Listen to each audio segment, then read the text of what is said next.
Today I'm going to talk to you about doing a demo in a classroom for your interview. Now it could be a real class where people sit and watch you, or they could be pretending to be children and you have to teach them. Can be either one. It doesn't matter. You have to role play. In the earlier videos, say 4-5 years back, they used to tell you that you must start with objectives. You must go to class, say good morning class. They used to give you all these little finer details. Today we take those as a given. Of course you will go to class and say good morning class and how are you today? And I am your new teacher and I am going to talk to you about, I am doing geography with you today. You can be casual. If you go into a formal teacher stiff mode, then children will get nervous. That's what you will get. If you suddenly start talking to them about objectives and you say, I want you to use words like understand, analyze, evaluate. We are going to evaluate something today. We are going to analyze the text. What do you think the modern child's response is going to be to that teacher? Those children are going to switch off.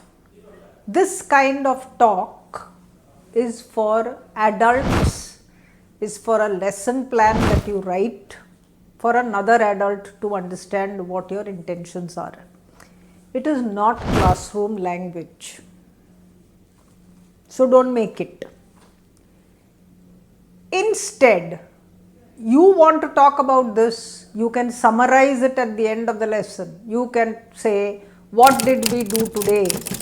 And you can introduce these terms at that point so that children understand, okay, what we did with the text was called analyzing. And over a period of time, that terminology they will understand. This is how we do it today. So don't do something else that is coming from the past. This is how we kind of continue with old traditions that don't work. So you are going to start your class in a relaxed manner, and before you get into that class, one of the things that you need to know is how the mind learns. Learning is incidental. Whenever you learn something, you need to be interested in it, it needs to come your way, it needs to be need-based sometimes, and sometimes you need to meet it a few times and then it becomes yours. This is how we learn. Learning should be joyful. If I meet something and if it's a pain, I will not learn. I am going to avoid it, especially if I am a child. So it has to be joyful. Learning has to be social.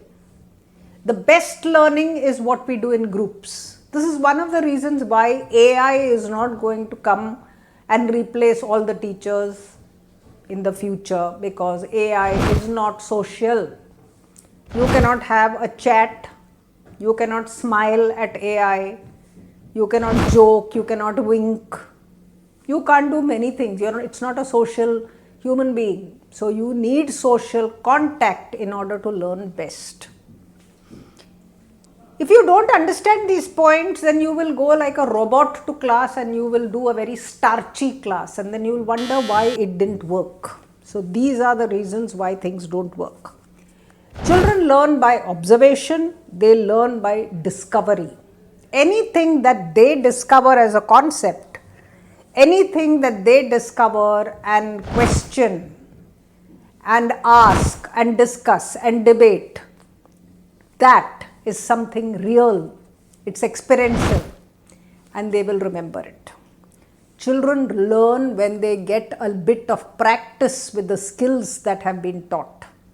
So whether it's an experiment, or whether it's the cutting of a cake, or whether it's a text where you have analyzed a certain character, children need a certain amount of practice for that skill to become theirs. This is how we learn.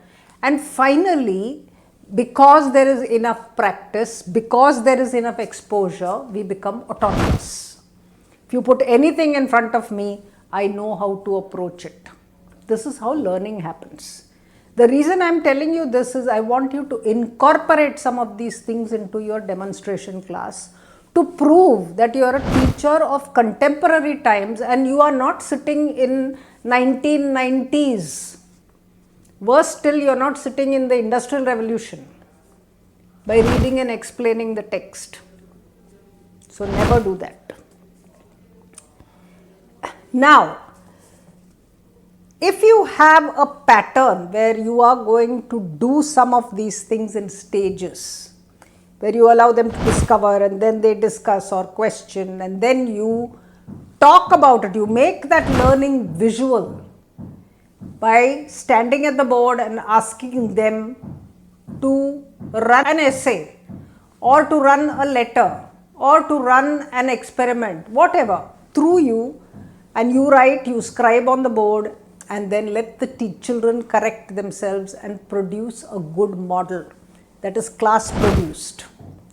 Once you do this, then you can get into the practice mode and then you can close the class by asking them to summarize what they did today. You will find that the class is a buzz. They have talked, they have participated, they have discovered, they have questioned. It's a brilliant class. Nobody can deny that it will be good because there will be an energy in the class that has just climbed up. It has not gone down. And nobody sitting there can tell you that you've not done a successful class. So this is how you do it. Do not teach like a robot. Teach like a live human being who will make some mistakes here and there, but it won't matter because the energy of the classroom is what will give you your final report card of A+ for that demonstrative class. So good luck, people. Whatever the subject, do this pattern and you will succeed beyond your dreams. May this be the way you do all your classes with variations, and you will find that you will be an extremely successful teacher very, very quickly. Thank you.